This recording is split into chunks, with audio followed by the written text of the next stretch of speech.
Hello আমার সম্মানিত viewer, friend and family সবাইকে আমার চ্যানেল এ স্বাগতম জানাই।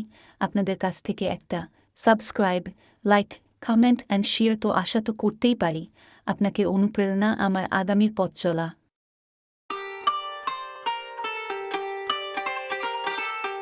চটপটিটা তৈরি করার জন্য অ্যাট ফার্স্ট আমাকে এই চটপটির যে ডাবলিগুলো আছে, এটাকে ডাবলি ডাল বলা হয় বা চটপটির ডালও বলা হয়। এগুলোকে আমি প্রায় 7-8 ঘন্টার মতো ভিজিয়ে রেখেছি। সবচেয়ে ভালো হয় যদি আপনি সারা রাত এটাকে ভিজিয়ে রাখেন, তাহলে একদম সফট হয়ে যাবে। ডালটা সেদ্ধ করতে খুব কম সময় লাগবে। এবার এটাকে আমি সেদ্ধ করব। এর জন্য এখানে আমি একটা প্রেশার কুকার ব্যবহার করব, এতে করে দ্রুত সেদ্ধ হবে।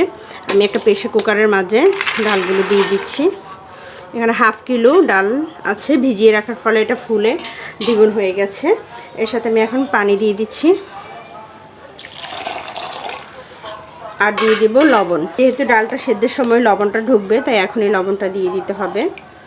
তাই আন্দাজ করে আমি এখন 2 চা চামচ পরিমাণ লবণ দিয়ে দিচ্ছি। এবার এটাকে আমি সেদ্ধ বসিয়ে দেব। ভিউয়ার্স, ডালটা যখন এরকম হালকা হালকা ভাঙা হবে, দেখতে পাচ্ছেন, এই অবস্থায় এটাকে নামিয়ে নিতে হবে। ডালটা সিদ্ধ হয়ে গেছে এবং হালকা হালকা দেখতে পাচ্ছেন খোসাগুলো সরে এসেছে।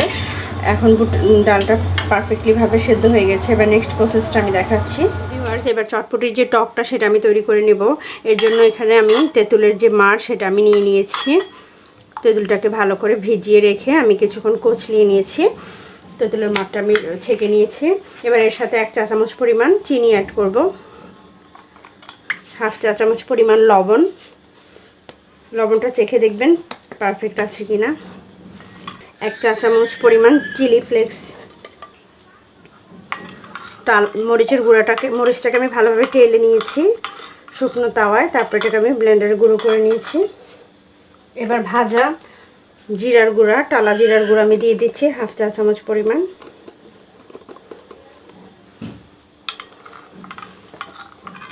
1 চা চামচ পরিমাণ আমি দিয়ে দিব চটপটির মশলা।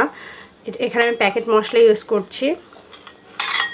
আমার চটপটির যে টকটা সেটা রেডি হয়ে গেছে। এবার আমি চটপটিটা বানানোর প্রসেসে চলে যাচ্ছি।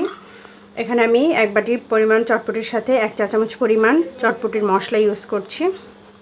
ভালোভাবে এটাকে মিক্স করে নেব।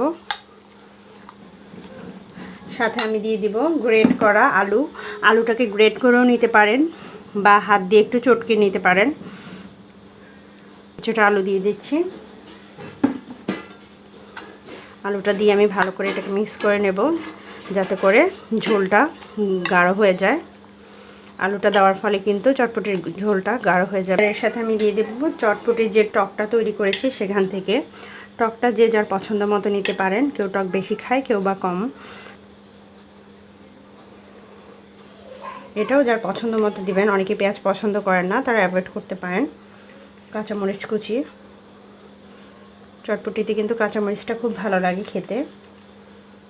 ঝালটা আপনি আপনার পছন্দ মতো নেবেন।